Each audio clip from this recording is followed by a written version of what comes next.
Hello welcome to my dear subscriber सबैजना आएर हुन्छ होला म पनि एकदम बिन्दास भएका छु अहिले त म घरै छु आज चाहिँ म रुकुम जान छु रुकुम पूर्व फुलको बगैँचा जाँदैछु एक्लै जाँदैछु अब चाहिँ गाडी छ गाडीमा जाने हो एक्लै जाँदैछु बस्तारबाट जाने हो होपफुल्ली मेरो सबै भ्लग हेर्नुभयो होला अहिलेसम्मको मुम्बई गएको भ्लग होइन वृन्दावन मथुरा केदारनाथ बद्रीनाथ गएको भ्लगको सबै हेर्नु होला म्याचहरूको भ्लग यहाँ राजघाटको भ्लग सबै हेरिदिनु होला टाइम मिलाएर 10 मिनट 10-15 मिनट टाइम मिलाएर हेरिदिनु होला र अहिलेको भ्लग चाहिँ रुकुमपुर जाँदैछु के कस्तो हुन्छ के कस्तो ट्राभल हुन्छ लो बजेटमा कसरी ट्राभल गर्छु एक्लै जाँदैछु लास्टसम्म हेरिदिनु होला अहिले त म घरतिरै छु अब चाहिँ म निस्किन्छु अब ल ओके सो म अहिले अगाडि आइसकेको छु पूर्वी रुकुम जाने बाटो यही अगाडि छुन्चुबाट पनि जान्छ दाङबाट पनि जान्छ दुईवटा बाटो छ अगाडि यहाँ पूर्व रुकुम जानेलाई म चाहिँ अहिले अगाडि आइसकेको छु घना जङ्गल उता चाहिँ यो चाहिँ अगाडि हो यहाँ चाहिँ मसान घाट छ यहाँबाटको 5-10 मिनटको सायद 1 किलोमिटरको 1-2 किलोमिटरको डिस्टेन्समा मसान घाट छ मान्छे चाहिँ आउने गर्छन् अगाडियामा त्यो अगाडि भइगयो मेन बजार भइगयो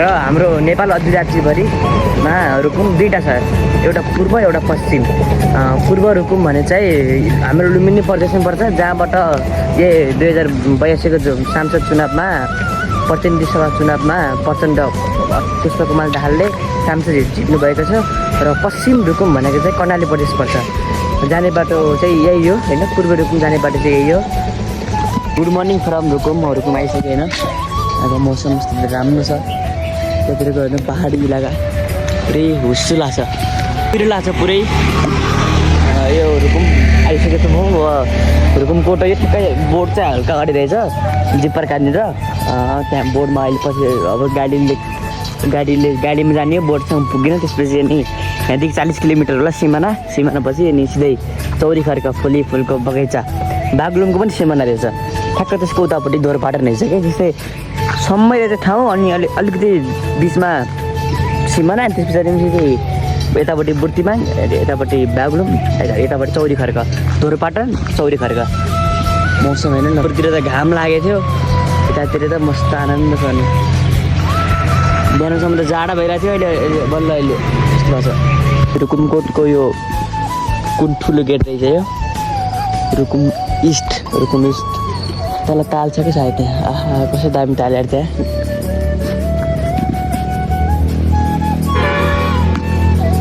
विद्यालय क्षेत्र मौसम त एकदम राम्रो छ नि माथिबाट सिमसिमी पानी परेर दामी तालहरू गाभाको गाभा रुकुमकोट सो म ट्रेकिङ गर्ने ठाउँ आइसकेको छु यो ट्रेकिङ गर्ने ठाउँ हो यहाँ चाहिँ पुलिस बिटहरू रहेछ गाडी यहीँसम्म मलाई छोड्थ्यो अब यहाँबाट ट्रेकिङ 5 किलोमिटरभन्दा टाढा छ अरे लट्ठी खोजेर हिँड्नु पऱ्यो एक्लैमा त्यसले ट्रेकिङ गर्न जानु पऱ्यो अब माथि होटल छ अरे अब हेरौँ कसो हुन्छ एक्लै अब बाटो जाने होला त होला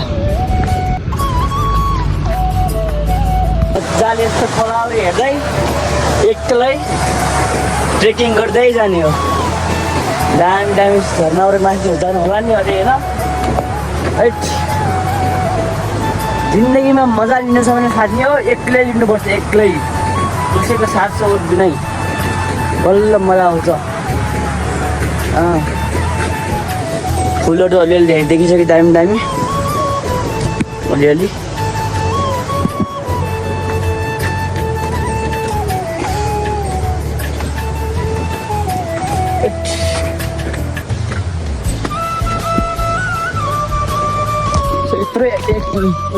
यत्रो 1 घन्टा पछि बल्ल गोलौटी भेटिनु भएको छ एक्लै थियो अब सब सँगै मिलेर माथि उकालो चढ्दैछौँ अब चाहिँ सम्म बाटो आयो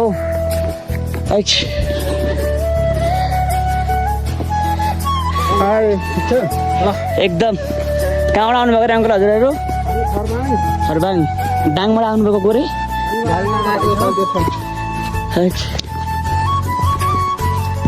सङ्घर्ष पछिको खुसियाली आउँदैछ अब आउँदैछ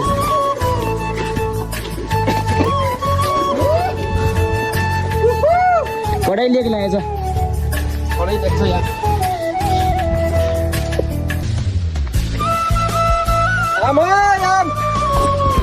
बेस क्याम्प आइसक्यौँ हामी खच्चड घोडाहरू छन्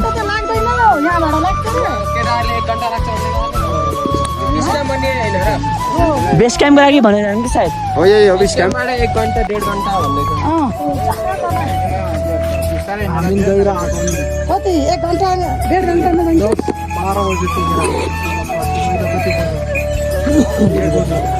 देखि अब 2 वर्ष लाग्यो सो अहिले चाहिँ पानी परिरहेछ होइन म टेन्टमा बसिरहेको छु एउटा यो टेन्टको पर पर्सनको 2500 रुपियाँ म चाहिँ 1500मा बसेको किनकि 2500मा के रहेछ भन्दाखेरि बिहान खाना र साँझको खाना अनि चिया उपलब्ध रहेछ 2500मा एक प्रकारले ठिकै पनि हो अनि म चाहिँ 1500मा बसेँ 1500मा के भनेर बसेँ भन्दाखेरि अरू कोही मान्छे आयो भने साइडमा बसालिदिनु होला म चाहिँ 1500मा भन्दै बढी तिर्नु सक्दैन भने चाहिँ बारीकिरिङ गरेर 1500मा बसाल्थेँ अब अरू कोही मान्छे आयो भने साइडमा बस्छ नभए एक्लै राजा टिनमा मजाले होइन पानी परेछ होइन चौरी खर्काको फुलहरू पनि अब सबैले आधा टिपी अब आउने यतिजना आउने मजाले सब टिपी आधा भइसकेको छ अरे थोरै बचेछ अरे अब भोलि गइन्छ रमाइलो गरिन्छ अब अरू पनि छन् अब अरू आफ्नो टेन्टमा छन् चिन्जान गरिन्छ गइन्छ मजाले नेटवर्क चाहिँ नमस्तेको चल्दो रहेछ एक्लै छु माको सब मजा मस्त चिलमा छु कसैको के दबाब छैन मजाले होइन एक्लै सोलो ट्राभल हो क्या टेन्टको भ्यू हेर्नु है यो मजाले बाहिर रुकुमपुरमा पानी परिरह लुम्बिनी प्रदेश पनि यस्तो हुँदो रहेछ भन्ने थाहा पाइयो यार झन् त पुरा हुस्सु लाग्छ एक्लै सोलो ट्राभल गरिरहेको छु हामी चाहिँ 3:30 बजी उठेर 4 बजी ट्रेकिङ गरेर छौँ अगाडि एकजना अङ्कल हुनुहुन्छ अगाडि 2-3जना ब्रदर हुनुहुन्छ अगाडि धेरैजना मान्छे बाटो यस्तो पुरा हिँड्दैछ 4 बजे नि ट्रेकिङ गर्नुपर्छ 4 बजे नै किनकि 4 बजीभन्दा पछि गऱ्यो भने 5-6 बजी गऱ्यो भने लेक लाग्यो भने भ्यू रहन्छ न त खेला काम पहिले ढिला आएको फुलहरू फुलिसकेको रहेछन् धेरै कतिले टिपिसकेको रहेछन् 4 बजे ट्रेकिङ यस्तो जाडोमा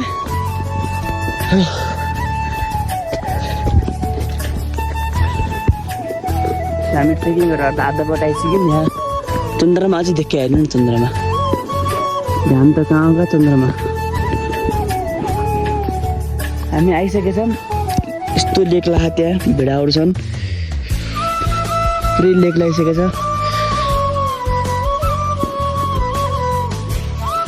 अहिले माथि आइसकेको छु अब फुलहरू चाहिँ खासै धेरै होइन छ अलिअलि रहेछ र भेडाहरू रहेछन् यति रहेछन् फुल चाहिँ यो चाहिँ गोठ रहेछ ठाउँको नाम चाहिँ के अरे दाइ यो ठाउँको नाम कसैले भन्छ चौरी बुखी कसैले भन्छ चौरी खर्क हजुर अनि अब बुझ्न सकिएको छैन हजुर अब साँच्चै चौरी बुखी हो कि साँच्चै चौरी खर्क हो हजुर अब केही वर्ष पछाडि थाहा हुनेछ हजुर अब आफू त नाबालक देखियो अब यहाँ बसिएन अब यहाँ बसेको त 4-5 वर्ष भयो भर्खर हजुर हजुर अब पहिला त हजुरबुवाहरू बस्नुभयो अरे हजुर अनि अब हेराहरू राखेर अनि खासै थाहा पनि भएन हजुर यहाँ अब कसैले भन्छ चौरी खर्क कसैले भन्छ चौरी बुखी अब बुझ्न सकिएको छैन हजुर त्यही टक्सेर गाउँको होइन मेरो हजुर उठाइदिएर टक्सेर गाउँ चाहिँ के सुनिन्छ भन्दाखेरि एउटाको छानो अर्कोको हुन्छ आँगन हुन्छ अरे आँगन छ अरे छानो चाहिँ सबैको छानो यस्तै जोडेको घर हुन्छ हजुर आँगन पनि आफ्नो आँगन हुन्छ हजुर तर घर जोडेको हुन्छ जस्तै यो घरमा अर्को घर जोड्यो अनि तल बेसकामा दाइले भन्दै हुनुहुन्छ कि टक्सेर गाउँ त एकदम राम्रो संस्कृतिको लागि त्यो दिलचन पुलले होला हजुर हजुर त्यसले भने होला एउटाको छानो अर्काको आँगन हुन्छ अरे मैले दिलचन भाइले है यो ठाउँमा चाहिँ दिलचन भाइलाई पहिला मैले नै यहाँको मौसम यहाँको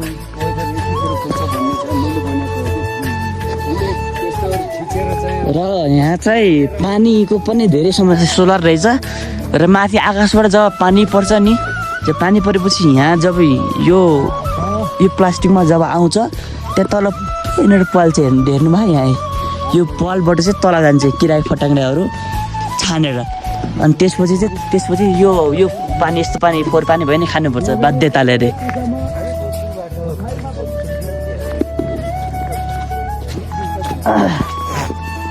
यहाँ आउने असारसम्म ठिकै हो, साउनमा अब पुरै सकिसकेको रहेछ। फाइनली खुलिसकेछ कुहिरो होइन, तर धैर्य गर्नु पर्दो रहेछ के। मस्त दामी खुल्यो, त्यहीमा जान चाहिँ फुलहरू भइदिएर कस्तो दामी देखिन्थ्यो होला।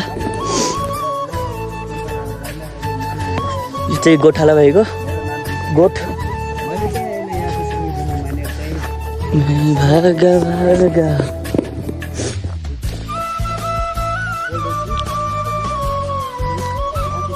साम फाइनल तल झर्न आइसक्यौँ। 2 जना दाइहरू हुनुहुन्छ, पछाडि 2 जना अङ्कलहरू हुनुहुन्छ। त्यो दामी भ्यू हेर्दै लेट लागेछ, कुहिरो लाग्छ। एकछिन घरि खुल्ने घरि नखुल्ने रहेछ। हामी त साउनमा आयौँ मात्रै, असलमा आउनु पर्दो रहेछ। विशेष गरी यस्तो दामी मौसम सायद।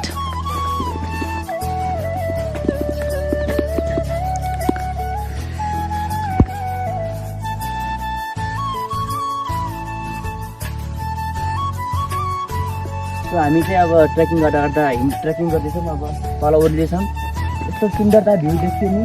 यो डाँडाको डाँडामा चाहिँ ढोरपाटन छ अरे के। ढोरपाटन त सुन्नु दावल बागलुङ जिल्लामा पर्छ। यो चाहिँ रुकुमपुरमा भएको लुम्बिनी प्रदेशमा। उतापट्टि बागलुङ छ, यतापट्टि सिमाना रहेछ उसको, ढोरपाटन र रुकुमपुरको सिमाना रहेछ। सेम जस्तै छ। यस्तो सुन्दर चाहिँ दामी रहेछ। यदि हजुरहरू पनि आउन चाहनुहुन्छ भने आइहाल्नुहोस्, धेरै नकुर्नुहोस्।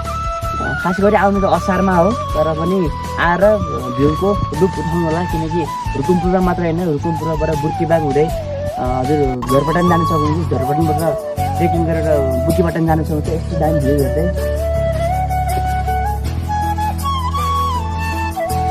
यहाँनिर चाहिँ तपाईँ ट्रेकिङ गर्दा यस्तो मान्छेले आएर हेर्दैछ नि, सानसानो फुल टिपेर यस्तो मजाले भिडियो बनाउनु सक्नुहुन्छ। फुलेको त अब छैन, अब असारमा आउनुपर्ने हो। अहिले त हल्का टिपेर आफूले बनाउनु सक्छ।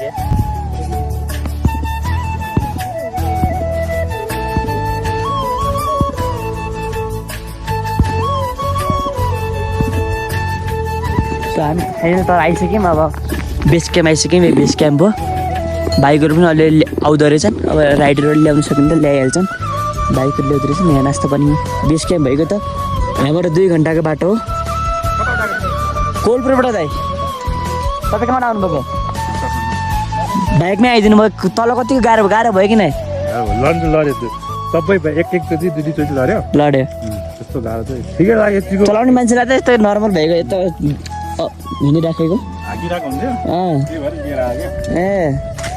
माथि खुलेको मौसम त खुले छैन। एकछिन घरि खुल्छ घरि खुल्दैन। बिहानै जानुपर्छ। ल फर्किनु लाग्यो। अब यो बेस क्याम्प भएको कति मिटर रहेछ भने 3640 अल्टिट्युड रहेछ। 3640 को अल्टिट्युड बेस क्याम्प। एउटा टेन्टमा बसेको 2500। 2 ठाउँ खाना र चिया, बिहानको चिया। एक भेज खाना, एक ननभेज खाना। अब ननभेज खानेले त एक ननभेज खान्छ, एक भेज खान्छ। भेज खानेले 2 भेज खान्छ। अब तल फर्किने फुल टिप्दै हिँड्दै रहेछ। फुलहरू पुरो बाटोमा ट्रेकिङ गर्ने ठाउँहरूमा रहेछ होइन। बाटो त पुरै अब बर्खा महिना भनौँ न, पुरै हिलो छ। हाम्रो बाटो भन्ने कुरै भएन। फुलहरू चाहिँ बरु ट्रेकिङ गर्दै ट्रेकिङ गर्ने ठाउँमा रहेछ। माथि डेस्टिनेसनमा पुगेपछि चाहिँ फुलहरू चाहिँ रहेनछ कि। किनकि त्यहाँ अब धेरै मान्छेले आउने फुल टिप्ने गर्दा भ्याइसकेको रहेछ। फुल टिप्न पनि स्वाभाविक बगाइसकेपछि होइन। बरु बाटोहरूमा चाहिँ फुलहरू धेरै टिप्दै आइसकेको छु। दामी फुलहरू छ बरु बाटोहरूमा। फाइनल हामी तल आइसकेका छौँ। ट्रेकिङ गर्दा ओह्रालो झरेर बल्ल बाटो निस्क्यौँ।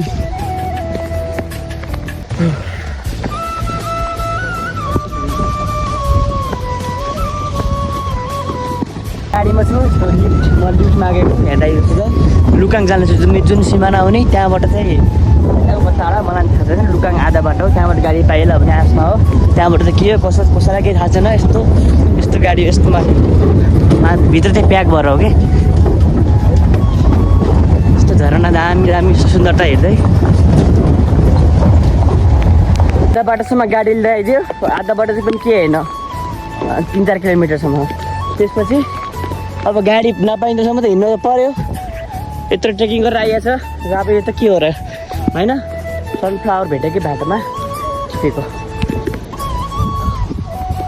रुकुम पूर्व क्षेत्र यस्तो राम्रो छ लुम्बिनी प्रदेशमा पर्छ क्या लुम्बिनी प्रदेश पनि यस्तो राम्रो रहेछ यार त्यो लुम्बिनी प्रदेशमा घुम्नु चाहिँ ठाउँ नै छैन जस्तो सोचेछ क्या यहाँ रहेछ सो फाइनली बस चढिसकेको छैन बस चढेको छु खलङ्गाबाट बस चढेको सायद हुरुकुमदेखि जाने बस चाहिँ नेपालमा चाहिँ खलङ्गासम्म मात्रै रहेछ खलङ्गाभन्दा उतापट्टि दादर हिँड्नु छ बोटबाट पनि र यहाँबाट पनि खलङ्गा त आउनै पर्दो रहेछ खलङ्गा त्यहाँबाट चाहिँ विज्ञान यस्तो लिफ्ट माग्दै आइपुगेँ बसमा छु अहिले अन्त पानी परेर मौसम पुरै चिसो छ अब सिधै कोलपुर गएर देखाउँछु अब फाइनल घर आइसकेको छु होइन हिजो नाइट हिँड्नुको बिहान आइपुगेँ रेस्टहरू गरेर अनि भर्खर टाइमबाट घर आइसकेको छु अब ठ्याक्क टाइमहरू मिलाएर मेरो ब्लगहरू हेरिदिनु होला 10 मिनट टाइम मिलाएर सबै ब्लग हेरिदिनु होला यो मात्र होइन अब मुम्बई गएको ब्लग होइन वृन्दावन गएको ब्लग केदारनाथ गएको ब्लग यहाँ राजकाल गएको ब्लग सबै हेरिदिनु होला यहाँ मात्रै होइन सबै जति पनि सबै हेरिदिनु होला 10 मिनट टाइम मिलेर 10-15 मिनटको ब्लग छ तर टाइम मिलाएर हेरिदिनु होला धन्यवाद अब भेट्छु अर्को ब्लगमा